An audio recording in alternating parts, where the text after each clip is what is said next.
जी हाँ, 7 अक्टूबर को इजराइल पर हुआ था हमला और आज है 7 नवंबर और इसी के साथ साथ गाजा में जो हमास और इजराइल के बीच जंग चल रही है उसे पूरे हो गए हैं 1 महीने। TV9 भारतवर्ष पर बैटल ऑफ गाजा कॉन्क्लेव की हो चुकी है शुरुआत। आपके साथ मैं हूं समीर अब्बास, मेरे साथ मेरे सहयोगी गौरव अग्रवाल भी मौजूद हैं।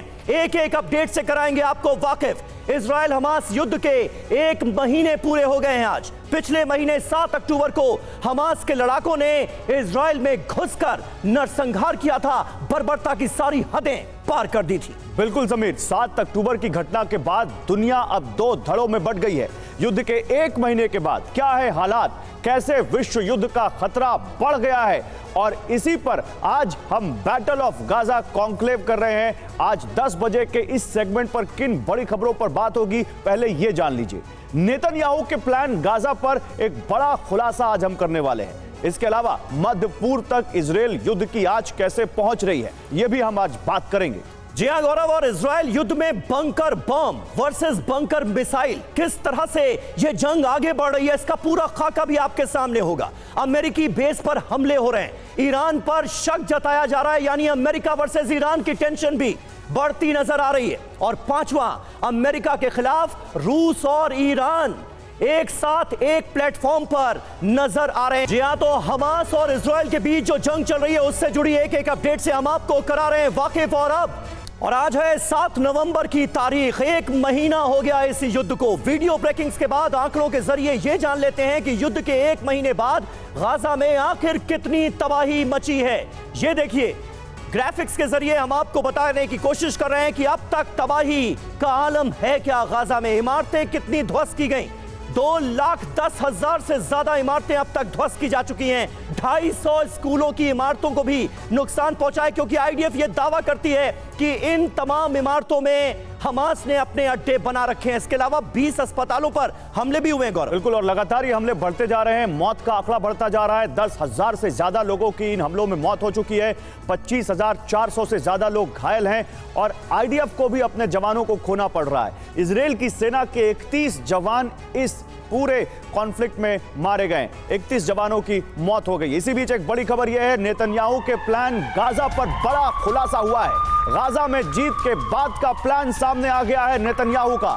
हमास के खात्मे के बाद गाजा के भविष्य का प्लान सामने आया है, और यह प्लान सुपर एक्सक्लूसिव जो आपके लिए TV9 लेकर आया है।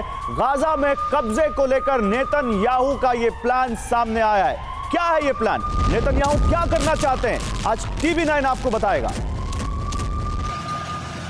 जी हां, आप ये कह सकते हैं कि इस युद्ध के शुरू होने के बाद पिछले 1 महीने की ये सबसे बड़ी खबर है जो इस वक्त TV9 भारतवर्ष आपको बताने जा रहा है। नेतन्याहू का गाजा प्लान क्या है, इसे लेकर बड़ा खुलासा हुआ है। हमास के खात्मे के बाद का प्लान गाजा पूरी तरह से तैयार है, और यह है क्या, इजराइल जीत के बाद गाजा पर कब्जा नहीं छोड़ेगा। आप कह सकते हैं कि जो तमाम आशंकाएं जाहिर की जा रही थीं वो अब सच साबित होती हुई नजर आ रही हैं। गाजा की सुरक्षा इजराइल की जिम्मेदारी होगी, और बेंजामिन नेतन्याहू ये जिम्मेदारी खुद लेंगे, इजराइल ये जिम्मेदारी खुद लेगा गौरव। और गाजा में किसकी सरकार होगी ये इजराइल तय करेगा, यानी इजराइल पूरी तरह से गाजा पर कब्जा करने का मूड बना चुका है। नेतन्याहू पूरी तरह से गाजा की सरकार हमास के खात्मे के लिए बिल्कुल यहां पर अब दिखते हैं कि वो बिल्कुल एकदम निश्चय कर चुके हैं। नेतन्याहू का गाजा को बेहतर भविष्य देने का वादा, वो कह रहे हैं कि इजराइल यानी हम गाजा को बेहतर भविष्य देंगे। और जिस तरह से अभी नॉर्थ गाजा पर उन्होंने कब्जा करने की पूरी कोशिश शुरू कर दी है, जिस तरह से उसको घेर लिया है, ऐसा लगता है नॉर्थ गाजा से इसकी शुरुआत होगी समीर। लेकिन इसी बीच एक बड़ी खबर, नेतन्याहू के प्लान पर अमेरिका का बयान आ गया है। व्हाइट हाउस के प्रवक्ता जॉन किर्बी का बयान आया है, गाजा को हमास नहीं चला सकता। देखिए, उसी लाइन पर कहीं ना कहीं अमेरिका भी टो करता हुआ, हमास स्थिर शासन नहीं दे सकता, यह व्हाइट हाउस से बयान आ रहा है। गाजा में कैसा शासन हो, इस पर चर्चा चल रही है। और बड़ी बात जो कही गई है वो ये है अमेरिका की तरफ से कि गाजा को अब हमास नहीं चला सकता। आप याद कीजिए, सालों से हमास की सरकार है गाजा में, और गाजा में अगर एक पत्ता भी हिलता है तो वो हमास की रजामंदी के बिना नहीं हिलता, ये माना जाता है। और ऐसे में अब बेंजामिन नेतन्याहू कह रहे हैं गाजा को सिर्फ और सिर्फ इजराइल चलाएगा, हमास यहां शासन नहीं कर सकता। यह अपने आप में बहुत बड़ा डेवलपमेंट है। इस कॉन्क्लेव को ज्वाइन कर रहे हैं हमारे साथ कई खास मेहमान। मेजर जनरल राजन कोचर साहब हमारे साथ मौजूद हैं, एयर कॉमोडोर एसपी सिंह साहब भी हमारे साथ जुड़ चुके हैं और कमांडर राजीव सरदाना भी हमें ज्वाइन कर रहे हैं। राजन कोचर साहब, पहला सवाल आपसे, क्योंकि यह आशंका तो पहले से जाहिर की जा रही थी कि इजरायली फोर्स गाजा के अंदर दाखिल तो हो गई है लेकिन अब कब्जा छोड़ा नहीं जाएगा। पहले अमेरिका इसे लेकर नानुकुर कर रहा था लेकिन अब ऐसा लग रहा है कि वो अमेरिका को भी मना लिया है इजराइल ने इसके लिए। समीर, ये बिल्कुल सही असेसमेंट है आज जो हम सुन रहे नेतन्याहू की जो स्टेटमेंट है, क्योंकि सबसे बड़ी गलती नेतन्याहू ने की या इजराइल ने की कि गाजा स्ट्रिप को 2005 में छोड़ दिया और हमास 2006 के इलेक्शन जब जीता है उसके बाद गाजा स्ट्रिप में कोई इलेक्शंस नहीं हुए हैं और वहाँ की जो कंट्रोल है हमास के पास रहा है और आज ये हश्र हुआ है कि इजराइल को एक ऐसा अटैक फेस करना पड़ा। सो जो वेस्ट बैंक की सिचुएशन है, जैसे पैलेस्टीनियन अथॉरिटी वेस्ट बैंक को चलाती है, सुपर इम्पोज है उसके ऊपर इजरायली गवर्नमेंट का कंट्रोल, सेम मॉडल के ऊपर गाजा स्ट्रिप को भी चलाया जाएगा। एक एडमिनिस्ट्रेशन पैलेस्टीनियन अथॉरिटी को हो सकता है कि गाजा स्ट्रिप में जो वहाँ पे कंट्रोल दे दिया जाए और उसकी पूरी जो सुपरविजन है और उसकी जो कमांड एंड कंट्रोल होगा गाजा स्ट्रिप का वो इजरायली डिफेंस फोर्सेस करेंगे। आपको याद होगा कि अभी भी जो वहां पे जो एयर स्पेस है और जो इसको लैंड इसको सी का है एरिया, कोस्टल एरिया, वो भी इजराइल अभी कंट्रोल करता था और वो कंटिन्यू करेगा इस चीज को। और अभी जो एकमात्र जो गाजा का इंटरनेशनल एयरपोर्ट है सर, वो भी 2002 से बंद पड़ा हुआ है और जैसा कि आप कह रहे हैं कि एयर स्पेस या फिर वो जो सी एरिया है वो इजराइल लगातार गवर्न कर रहा है। तो क्या यही प्लान है नेतन्याहू का कि अब पूरी तरह से गाजा पर कब्जा कर लिया जाए? लेबनान से रॉकेट अटैक का एक वीडियो अब हम आपको दिखाने जा रहे हैं। गलील के आसमान में ये रॉकेट्स दिखे, खाड़ी क्षेत्र में दागे गए 30 रॉकेट। हिजबुल्लाह ने बाकायदा इस हमले की जिम्मेदारी ली है। तो ये तस्वीरें आपको दिखा रहे हैं किस तरह से लेबनान के रॉकेट अटैक का वीडियो जारी किया गया है। खाड़ी क्षेत्र में एक के बाद एक बैक टू बैक 30 रॉकेट दागे गए और हिजबुल्लाह ने ली इस अटैक की जिम्मेदारी।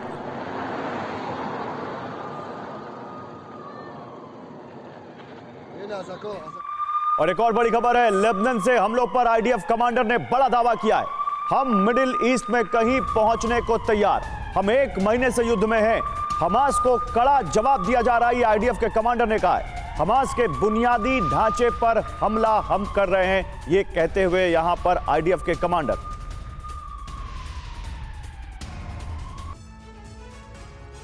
तो देखिए इस युद्ध को और भड़काने की कोशिश कैसे की जा रही है, खास करके हमास और हिजबुल्लाह एक साथ इजराइल पर कैसे हमलावर है और इजराइल की तरफ से भीषण बमबारी की जा रही है गाजा के तमाम इलाकों में, ये आप लगातार देख रहे हैं। लेकिन अब ऐसा लगता है कि हमास के मददगारों की बारी है, बदला विध्वंसकारी होगा। आईडीएफ का दावा, युद्ध को 1 महीना हो चुका है, हमास के तमाम ठिकाने गाजा के अंदर जो कि मौजूद थे वो आईडीएफ ने तबाह कर दिए हैं, ये बताया गया है। बिल्कुल, और हमास नेतृत्व का जो है बिल्कुल साफ कहना है कि हमास का नेतृत्व और आईडीएफ का जो कमांडर कह रहे हैं आईडीएफ के कि हमास नेतृत्व हमारा निशाना है और अब मिडिल ईस्ट की बारी है। ये बहुत बड़ी लाइन है, इस पर बात करेंगे। मिडिल ईस्ट मतलब क्या? मिडिल ईस्ट में कहीं भी पहुंचने की तैयारी वो कह रहे हैं, ये बहुत बड़े सवाल खड़े करता है समीर। बिल्कुल, और कई बड़े सवाल हैं। क्या इजराइल युद्ध का विस्तार चाहता है? मिडिल ईस्ट का नाम क्यों लिया जा रहा है, ये अपने आप में बहुत बड़ा सवाल है। क्या लेबनान में हिजबुल्लाह और यमन में हूती निशाने पर है? और क्या हमास के मददगार देशों पर हमले की तैयारी है? यानी क्या ईरान पर, यानी क्या यमन पर, यानी वो तमाम ओआईसी के 57 देश जो इस वक्त गाजा के लोगों के साथ खड़े हैं उन सब पर क्या अटैक बोल देगा इजराइल? ये बहुत बड़ा सवाल है। जनरल कोचर, क्या लगता है आपको, ये क्या बोल रहे हैं इजराइल की सेना के कमांडर, किसको मैसेज दे रहे हैं? क्या ये पॉसिबल है? ये बिल्कुल पॉसिबल है। जो अभी आज ये जो कमांडर एक्चुअली बोल रहे हैं, ये कमांडर ने अनुमान अपना ये लगाया है कि ये लड़ाई हमास तक सीमित नहीं रहेगी, ये एक रीजनल कॉन्फ्लिक्ट की शेप ले सकती है। और इसीलिए आपने देखा होगा कि लेबनान के अगेंस्ट जो फोर्स लेवल इजरायली डिफेंस, लेकिन ये जो मिडिल ईस्ट का जिक्र किया गया है, एयर कमोडोर एसपी सिंह साहब, अगर आप इसको समझा पाए, मिडिल ईस्ट का सीधे सीधे नाम ले लेना, ये इजराइल की कौन सी स्ट्रेटेजी है? देखिए, नाम लेने में मैं सबसे पहले बड़ी इंपॉर्टेंट चीज़ आपको बताना चाहता हूँ। आप ये देखिए डिफरेंस, ये जो इजराइल के सेना के लीडर हैं वो अपने जवानों के साथ खड़े हैं और वहाँ से स्टेटमेंट दे रहे हैं, जबकि हमास के लीडर्स जो हैं, जो उनके कंट्रोलर हैं, वो कतार में छुप के बैठे हैं। दूसरी बात, जितने ये मिडिल ईस्ट के देश हैं, इजराइल युद्ध नहीं चाहता था। अगर युद्ध चाहता होता तो वो समझौते नहीं करता। I2U2 में इजराइल मेंबर है, उसका IMAC कॉरिडोर जो बनाया है हिंदुस्तान ने शुरू किया है, जिसमें G20 में अनाउंस किया था, उसका भी इजराइल मेंबर, और उनके जो पोर्ट्स हैं वो उसके हाइफा पोर्ट है, वहाँ दिया गया है। तो यदि इजराइल युद्ध चाहता या मिडिल ईस्ट से किसी देश का दुश्मनी चाहता तो वैसा नहीं करता। यह है कि युद्ध उन पर थोपा गया है और उनको फोर्स किया जा रहा है। और जो मिडिल ईस्ट के जो देश हैं वो छुप के वार कर रहे हैं 3H के पीछे, जो है हिजबुल्ला, हमास और हूथी, इनके पीछे, इनको आगे रख के। लेकिन ये कहना कमोडोर सिंह, ये कहना कि हम नॉन स्टेट एक्टर्स को नहीं छोड़ेंगे अलग बात है, लेकिन कमांडर सरदाना सीधे यही कह देना कि हम मिडिल ईस्ट तक जाएंगे। मिडिल ईस्ट में तो बहुत बड़ी बड़ी पावर है, फिर तो अगर ये मिडिल ईस्ट तक वॉर गई, जो कि एनर्जी सेंटर है इस दुनिया का, फिर तो पता नहीं कितनी बड़ी तबाही आ जाएगी। वर्ल्ड वॉर भी छोटा शब्द लगता है फिर तो। देखिए, इनके जनरल की एक जो एड्रेस कर रहे अपने जवानों को, उस को इतने मैं महत्व नहीं दूंगा जब तक ये पॉलिटिकल जवाब ना हो। जैसे नेतन्याहू ने कहा था कि हम वी आर एट वॉर, हम जंग पे हैं, तो वो एक अलग बात है, और एक आर्मी जनरल की बात कहना एक थोड़ी सी अलग बात है। मिडिल ईस्ट का वो उनका मोटिवेट करने के लिए था कि हम जहां भी जाना चाहें किसी हद तक रुकेंगे नहीं, इनके पीछे जाके जो हमारे देश का अस्तित्व खत्म करना चाहते हैं, हम उनके पीछे कहीं भी मिडिल ईस्ट में जाने के लिए तैयार है। ठीक है कमांडर सरदाना, यानी आप ये कह रहे हैं कि युद्ध के बीच अगर आर्मी कमांडर की तरफ से इस तरह के बयान दिए जाते हैं तो उसका एक अलग मतलब होता है। जैसा कि हमने देखा था, इजरायली फोर्स के एक बड़े अफसर ने यह कह दिया था कि हम लेबनान पर भी कब्जा कर लेंगे गाजा के साथ साथ कुछ दिनों पहले ही। इस बीच एक बड़ी खबर है, हमास का एक और कमांडर वेल असेफा मारा गया है। डेयर अल बता बटालियन का ये कमांडर ढेर कर दिया गया है, जिसकी तस्वीर इस वक्त TV9 भारतवर्ष आपको दिखा रहा है। 7 अक्टूबर को इजराइल पर जो बर्बर हमला हुआ था उसमें ये कमांडर भी शामिल था। नाम है इसका वेल असेफा और इसे कर दिया गया है ढेर। और एक और बड़ी खबर आ रही है, अल कुद्स अस्पताल के पास IDF के हमले। अल कुद्स अस्पताल नॉर्थ गाजा में है, गाजा सिटी और नॉर्थ गाजा में जो पड़ता है नॉर्थ गाजा का इलाका, गाजा शहर के पश्चिमी इलाके में अटैक किया गया है। अल कुद्स अस्पताल के पास ये IDF का अटैक देखिए। अल कुद्स अस्पताल के पास पहले भी अटैक कर चुका है इजराइल। चारों तरफ उसने एक बहुत बड़ा रिंग जैसा अटैक किया था और कहा था कि इसको तुरंत खाली कर दिया जाए। वहां फिर से अटैक करता हुआ इजराइल। और देखिए, गाजा जंग पर रूस के विदेश मंत्री सर्गेई लावरोव ने बड़ी चेतावनी दी है। मिडिल ईस्ट में बड़े युद्ध की आशंका, रूस की एंट्री हो चुकी है। देखिए, रूस के विदेश मंत्री सर्गेई लावरोव बड़ी चेतावनी देते हुए मिडिल ईस्ट में बड़े युद्ध की आशंका, बड़ी जंग की तरफ बढ़ रहा है मिडिल ईस्ट। पश्चिम की वजह से यूक्रेन, इराक, लीबिया और सीरिया में जंग, ये कह रहे हैं रूस के विदेश मंत्री सर्गेई लावरोव। सर्गेई लावरोव कहीं ना कहीं पश्चिम के ऊपर अपना स्कोर तो सेट कर ही रहे हैं, लेकिन यह बयान देना कि मिडिल ईस्ट में बड़ी जंग छिड़ सकती है, ये अपने आप में बहुत बड़ी चेतावनी, बहुत बड़ा मुद्दा। जी हां, बिल्कुल गौरव, हम बात कर रहे हैं पश्चिम वर्सेस मुस्लिम देश के बीच अगर यह जंग छिड़ती है तो कैसे यह विश्व युद्ध में तब्दील हो सकती है। लेकिन यहां ईरान जैसे मुस्लिम देश के साथ रशिया खड़ा हुआ नजर आ रहा है। गाजा के बाद मिडिल ईस्ट, इसका जिक्र बार बार क्यों हो रहा है और अब रूस भी यह चेतावनी क्यों देता हुआ नजर आ रहा है, यह जरा समझिए। बड़ी जंग की तरफ मिडिल ईस्ट है क्या? पश्चिम की वजह से मिडिल ईस्ट होगा बर्बाद, यह कहा जा रहा है रशिया की तरफ से। सर्गेई लावरोव खुलकर इसका जिक्र कर रहे हैं, कह रहे हैं पश्चिम ने यूक्रेन, इराक, लीबिया और सीरिया को तबाह कर दिया, दुनिया को बर्बाद करना चाहते हैं वेस्टर्न कंट्रीज। हल्ला बोल दिया गया है रशिया की तरफ से वेस्टर्न कंट्रीज। बिल्कुल, और इस बयान के बाद 3 बड़े सवाल खड़े होते हैं। क्या पश्चिमी देशों के खिलाफ दुनिया को भड़का रहा रूस? क्या रूस अपना स्कोर सेट कर रहा है इसमें? क्या रूस पश्चिम वर्सेस बाकी दुनिया की जंग चाहता है। वो चाहता है कि एक तरफ अमेरिका और यूरोप हो जाए और बाकी रेस्ट ऑफ द वर्ल्ड हो जाए। क्या जंग के बहाने विश्व युद्ध कराने की कोशिश है रूस की? और रूस इसीलिए बार बार कह रहा है कि मिडिल ईस्ट में एक बड़ी जंग छिड़ सकती है। देखिए जनरल कोचर, इसी पर मेरा सवाल है। अभी हम बात मिडिल ईस्ट की कर रहे थे, तब हम कोट कर रहे थे आईडीएफ के कमांडर को। अब तो रूस के विदेश मंत्री सर्गेई लावरोव, इतनी बड़ी मिलिट्री पावर जो ऑलरेडी एक वॉर में है, वो इस तरह के बयान दे रहे हैं। देखिए, अगर आप मिडिल ईस्ट की कंट्रीज को देखें, कौन से देश हैं मिडिल ईस्ट में जहाँ पे छिड़ सकती है जंग, अगर आप इसको एनालाइज करेंगे तो रशियन का जो लावरोव जो स्टेटमेंट दे रहा है उसमें आपको एक डायरेक्ट इंडिकेशन मिलेगा, और वो डायरेक्ट इंडिकेशन है ईरान। बिकॉज ये एक मिडिल ईस्ट का ऐसा देश है जो इस जंग में शामिल हो सकता है अगर ये जंग और आगे बढ़े। दूसरा मिडिल ईस्ट सर उसके प्रॉक्सी तो लड़ ही रहे हैं, प्रॉक्सी तो लड़ रहा है आज, बट जब हम मिडिल ईस्ट वॉर की बात करते हैं उसमें देशों की पार्टिसिपेशन सामने आती है। जैसे कि ईरान हो गया एक मिडिल ईस्ट का देश, लेबनान हो गया, सीरिया हो गया, आपका इराक हो गया। ये 4 ऐसे देश हैं। जॉर्डन और इजिप्ट मुझे नहीं लगता कि इस लड़ाई में शामिल होने के लिए तैयार होंगे, बट ये जो 4 लेकिन एक सवाल इसमें और भी तो है। मैं एक छोटा सा सवाल मैं लेना चाहता हूं कोमोडोर सिंह, रूस को क्या फायदा होगा अगर मिडिल ईस्ट में वॉर छिड़ती है तो? रूस का क्या इंटरेस्ट है? एब्सोल्युटली, देखिए रूस जो है शुरू से त्रस्त है, जो पूरा इन्होंने नाटो और अमेरिका ने मिलकर जो घेराबंदी की है और यूक्रेन को कंटिन्यू सपोर्ट करते हुए रशिया को एक तरह से ब्लीड किया है, उससे कंटिन्यूस इकोनॉमी को हर्ट किया है, सैंक्शन लगाए हुए हैं। और रशिया के आप ये सोचो उनके जो प्रेसिडेंट है उनके अगेंस्ट एक इंटरनेशनल कोर्ट का ऑर्डर है कि वो कहीं अपने देश से बाहर भी नहीं निकल सकते। तो ये जो चीज़ें हैं ये बड़ी महत्व रखती हैं। तो रशिया को एक मौका मिला है कि अब वो उसी अमेरिका को और उसी वेस्टर्न कंट्री नाटो ग्रुप को अब इस नए युद्ध में उलझा दे। बिल्कुल सही बात आपने कही है कमोडोर सिंह, और कल इसी बात का रोना रोते हुए यूक्रेन के प्रेसिडेंट जेलेंस्की भी नजर आए थे, जब वो ये कह रहे थे कि रूस ने जो चाहा वो किया। पूरा फोकस अमेरिका का शिफ्ट होता हुआ नजर आ रहा है यूक्रेन से इजराइल पर, इसका खुले तौर पर उन्होंने जिक्र किया। इस बीच इजराइल पर फतेह 110 मिसाइल से किया गया हमला। इराकी रेजिस्टेंस फोर्स ने इस हमले को अंजाम दिया है। इजरायली फोर्स की मुश्किल इससे और बढ़ेगी। हिजबुल्लाह के पास भी फतेह 110 मिसाइल मौजूद है। अमेरिका की पैट्रियट एयर डिफेंस कर सकती है इसे इंटरसेप्ट।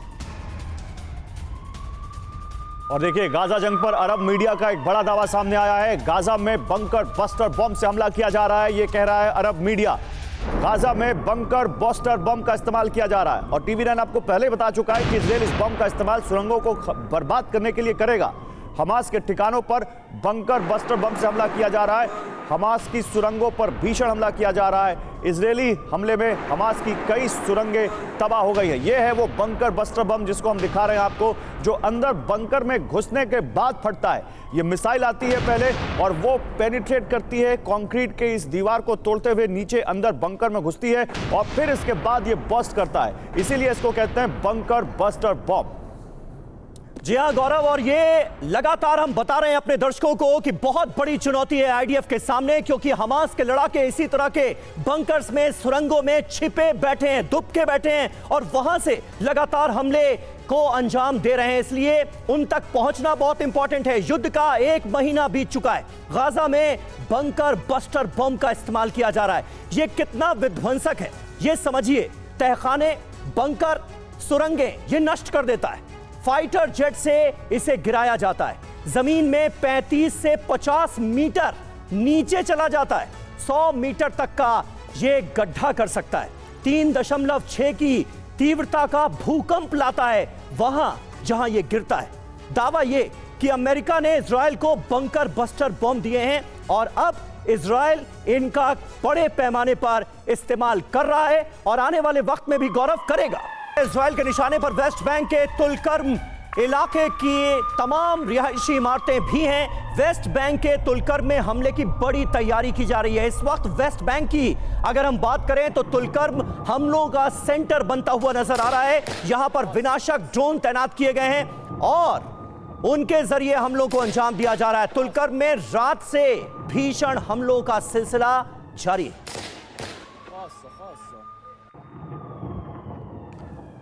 तो वेस्ट बैंक का तुलकर्म ड्रोन से विध्वंस, आइए आपको दिखाते हैं कैसे यहां पर अचानक हमले तेज हो गए। आपको ये ग्राफिक्स के जरिए हम दिखाते हैं, ये ग्राफिकल रिपोर्ट हमारी देखिए। वेस्ट बैंक का तुलकर्म ड्रोन से कैसे विध्वंस हुआ, अचानक हमले तेज हो गए, ड्रोन से हमले और निगरानी की जा रही है और ड्रोन से ही समीर मिसाइल भी गिराई जा रही है। बिल्कुल, और हमास के लड़ाकों के छिपने की यहां पर खबर है। यही वजह है कि आईडीएफ के जवान इस कदर एक्शन में नजर आ रहे हैं। ताबड़तोड़ कार्रवाई का सिलसिला जारी है। यहां पर बख्तरबंद गाड़ियां तैनात की गई हैं। शरणार्थी कैंप, यहां पर एक रिफ्यूजी कैंप था, उस पर भी बमबारी की गई है। कई जगहों पर दोनों तरफ से आमने सामने की फायरिंग की तस्वीरें भी सामने आ रही हैं। सिंह साहब, किस तरह से आप देखते हैं, और खास करके एक बड़ा एक्शन तो इस वक्त नॉर्थ गाजा में आईडीएफ की तरफ से जो चलाया जा रहा है, देखने को मिल रहा है, वो हमारे सामने, और दूसरी तरफ वेस्ट बैंक में भी ऐसा लग रहा है कि हमास को पूरी तरह से खत्म करने के मिशन पर काम कर रहे हैं आईडीएफ के जवान। एब्सोल्युटली, देखिए मैं बहुत पहले भी थोड़ा बता चुका हूँ जी। एक जब भी आप किसी ऐसे अटैक को करते हैं, फौज जो अटैक करती है उसका एक बड़ा इंपॉर्टेंट चीज़ होती है selection and maintenance of them. तो बड़ा क्लियरली आइडेंटिफाई किया था नेतन्याहू ने कि हम हमास को ख़त्म करके ही दम लेंगे। ये 7 अक्टूबर जो अनाउंस किया था, उसी एम के तहत ये जो है जहाँ जहाँ हमास के लोग हैं, बैठे हैं, उनकी इंफ्रास्ट्रक्चर है, उसको पूरा डिस्ट्रॉय किया जाएगा।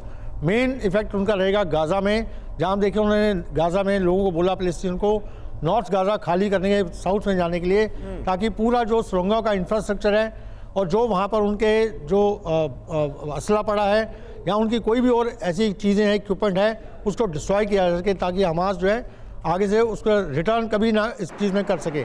इसी चीज़ को करते हुए जो वेस्ट बैंक में है, आपका यही एक्शन वेस्ट बैंक में दिखाई देगा आपको। तो इजराइल का समय जो एम है बड़ा क्लियर है कि जब तक हमास का पूरा इंफ्रास्ट्रक्चर नहीं खत्म किया जाता, जब तक उनके पूरे टेरर इंफ्रास्ट्रक्चर में खत्म करेंगे, मतलब एक लाइन में कहें तो जब तक हमास का पूरी तरह से खात्मा नहीं कर दिया जाता, तब तक इजराइल रुकेगा नहीं। इसी बीच देखिए वही हो भी रहा है, गाजा में लगातार बमबारी कर रहा है इजराइल। गाजा में अल कुद्स अस्पताल पर हमला किया इजराइल ने हवाई हमला किया है, फाइटर जेट ने वहां पर बम गिराए हैं। हवाई हमले के बाद अस्पताल में आग लग गई।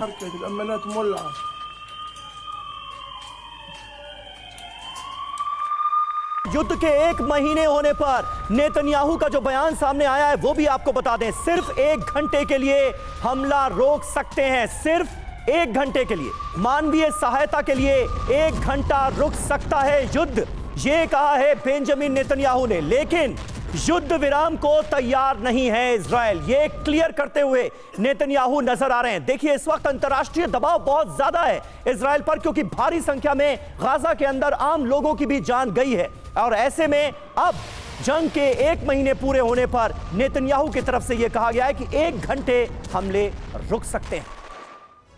तो युद्ध का 1 महीना और 1 घंटे का युद्ध विराम, आइए आपको इस बारे में जानकारी देते हैं। नेतन्याहू ने कहा है कि 1 घंटे के लिए हम ये जंग रोक सकते हैं, कारण मानवीय सहायता के लिए ये जंग रोकी जाएगी, और एक ह्यूमन कॉरिडोर जो उन्होंने नॉर्थ गाजा से साउथ गाजा की ओर बनाया है, उस वहां से लोगों को जाने दिया जाएगा। लेकिन बंधकों की रिहाई तक युद्ध विराम नहीं होगा। इनफैक्ट नेतन्याहू ने तो यह तक कह दिया कि सीज फायर जैसे शब्द को डिक्शनरी से मिटा देना चाहिए, ये उनकी डिक्शनरी में है ही नहीं। मायने क्या है इसके? क्या अमेरिकी दबाव में 1 घंटे का युद्ध विराम कर रहे हैं नेतन्याहू, वरना वो ये भी नहीं करना चाहते? क्या हमास पर बड़े हमले की तैयारी हो रही है? ये कुछ बड़े सवाल हैं।